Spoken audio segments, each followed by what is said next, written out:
शंकर के मंदिर में प्रतिदिन जाने वाले को और एक और चीज अपने स्मरण में रहे, अगर शिव के मंदिर नहीं जा सकते तो अपने घर में जो शिवलिंग है उस पर जल चढ़ाओ। आप अपने शंकर के घर में शिवलिंग पर भी जल नहीं चढ़ा पा रहे हो तो किसी बेलपत्री का वृक्ष हो, उस वृक्ष के नीचे भी जल चढ़ाओ। कभी भगवान शंकर की बड़ी करुणा हो जाए, भगवान शंकर की बड़ी उदारता हो जाए, भगवान शंकर की बड़ी कृपा हो जाए, भगवान शंकर जिस दिन तुम्हारे ऊपर बड़ी कृपा कर दे, किसी सोमवार को 3 नियम बना लो। जिस दिन मेरा भोले बाबा तुम पर कृपा कर दे उस दिन सोमवार का एक नियम बनाओ कि महीने का एक सोमवार मुझे ऐसा करना है, 3 नियम धारण करना है महीने के सोमवार को। पहला, सुबेरे जाकर शंकर भगवान को 1 लोटा जल चढ़ाना है। दूसरा, दोपहर के समय पर जाकर मुझे बेलपत्री के वृक्ष के नीचे एक चावल का दाना रखकर बेलपत्री की 7, 11, 21, 108, 51 जितनी परिक्रमा आप लगा सकते हो वो लगाना है। और तीसरा, बेलपत्री के वृक्ष के नीचे और शंकर के मंदिर के दरवाजे पर मुझे एक घी का दीपक लगाना है। बस ये 3 नियम जिसने महीने में एक बार ले लिया, समझ लो उसको पीछे हटने की जरूरत ही नहीं, वो आगे ही बढ़ेगा। महीने के किसी एक सोमवार का ऐसा नियम बना लो कि मुझे 3 नियम धारण करना है। महीने के किसी भी एक सोमवार को, हम ये नहीं कहेंगे कि तुम सोमवार 5 पढ़ रहे हैं तो 5 को करो, 4 पढ़ रहे हैं तो 4 को करो, 3 पढ़ रहे हैं तो 3 को करो। तुम तो महीने एक सोमवार का नियम बना। और मेरी जीजियों से, मेरी बेटियों से जो विदेश में रह रही हैं, जो कहीं बाहर रह रही हैं, कहीं बड़े शहर में रह रही हैं, जो रोज मंदिर नहीं जा सकते, हर किसी महीने के एक सोमवार को भी ये नियम निर्धारण कर सकते, तो उनसे कहेंगे कि 3 महीने में एक सोमवार का नियम बना लो। 3 महीने में नहीं बना सकते तो 6 महीने में एक सोमवार का नियम बना लो। और 6 महीने में नहीं बना सकते तो 1 साल में एक सोमवार का ऐसा नियम बना लो कि मैं साल का एक सोमवार ऐसा रहूंगी कि सुबह सोमवार के दिन मंदिर में जाकर जल चढ़ाऊंगी, दोपहर में जाकर बाबा को एक अक्षत का दाना रखकर, अक्षत का मतलब है कि बाबा मेरी दिनों दिन उन्नति करना। बेलपत्री के वृक्ष के नीचे जो अक्षत रखा जाता है वो उन्नति के लिए रखा जाता है। शंकर के शिवलिंग पर जो अक्षत रखा जाता है वो रोग मुक्ति के लिए रखा जाता है। अशोक सुंदरी पर जो अक्षत रखा जाता है वो संतान प्राप्ति के लिए रखा जाता है। षडानंद कार्तिकेय की ओर जो अक्षत रखा जाता है वो हमारे बच्चों की सुख समृद्धि के लिए रखा जाता है। विनायक की ओर, गणेश जी की ओर जो अक्षत रखा जाता है वो हमारे घर में कोई मंगल कार्य आ जाए उसके लिए रखा जाता है। और जो पीठिका होती है जिसपे शिवलिंग रखा होता है, पार्वती जी का हस्तकमल, उस पर अक्षत रखा जाता है तो नारी के अखंड सौभाग्य के लिए रखा जाता है। अक्षत रखने का भी तरीका है।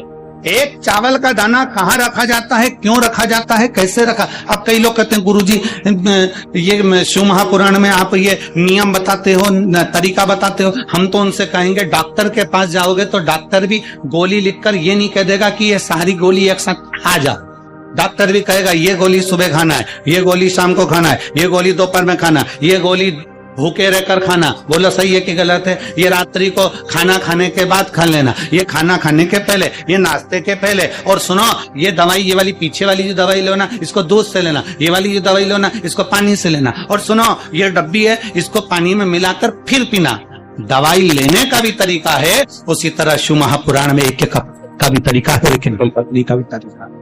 कई लोग कहते हैं गुरुजी आप ये तरीका बताते हो शिव पुराण के माध्यम से, कई लोगों के मन में संशय जागता है। तो अगर हम एक साथ चावल चढ़ा दे तो उसका क्या तरीका है? तो हमारा निवेदन है डॉक्टर जो दवाई ले एक ही बार में निपटा जाए। दवाई एक बार में पूरी खा गए असर नहीं करेगी, इसमें डॉक्टर का कोई दोष नहीं है। उसने तो बताया था ऐसे लेना, ऐसे लेना। और तुमने, मैं डॉक्टर साहब ने पूछा दवाई पूरी ली, शाम की दवाई भूल गई थी, सवेरे की दवाई भूल गई थी, ये दवाई भूल गई थी। डॉक्टर कहेगा हमने तो नियम बताया था, तुमने नहीं खाई तो असर कहां से करेगी?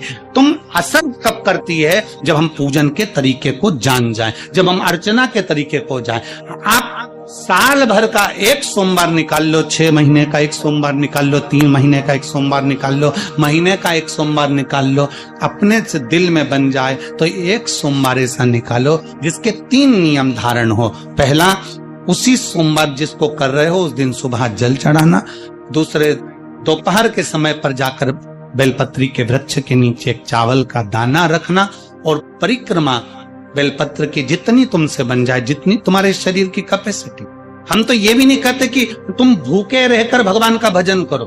हम तो यहां तक कहते हैं, हमारे पुष्टि मार्ग में यहां तक कहा गया कि वल्लभ कुल की एकादशी करो, भले बकरी जैसे चरो पर एकादशी करो।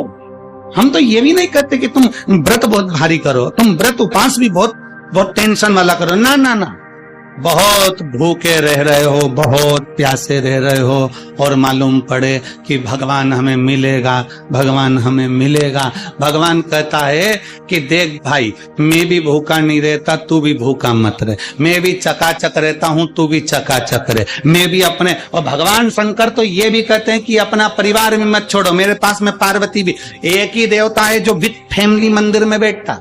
शंकर जी हैं तो पार्वती जी है, तो गणेश जी हैं, तो कार्तिकेय जी हैं, तो नंदी है, सब मंदिर के अंदर चाहिए। शंकर भगवान अपने पूरे परिवार के साथ। शंकर जी तो ये कहते हैं अकेले तुम क्यों रहते हो। शिव जी की एक बात अपने ध्यान में रखना, कितनी सुंदर बात है शंकर भगवान की, बहुत ध्यान में रखिएगा। 33 कोटि देवता में केवल एक देवादिदेव महादेव एक ऐसे हैं, अगर उनको बुलाना है, शंकर जी कहते हैं कि मुझे बुलाने के लिए मेरा सारा परिवार आमंत्रित करना पड़ेगा, सारा परिवार आएगा तो मैं अकेला नहीं, मेरे साथ बुद्धि का देव गणेश भी आएगा, तो रिद्धि और सिद्धि भी आएगी, षडानंद कार्तिकेय भी आएंगे, तो अखंड सौभाग्य देने वाली गौरा पार्वती भी आएगी, वो सब आमंत्रित। शिव जी कभी नहीं कहते कि तुम परिवार छोड़ दो, शंकर जी कभी नहीं कहते कि तुम घर छोड़ दो, शंकर जी ये भी नहीं कहते कि तुम बहुत घोर व्रत करो। शंकर जी तो कहते हैं कि खूब प्रेम से आराम से जो मिल जाए, समय समय पर जैसा जैसा मिल जाए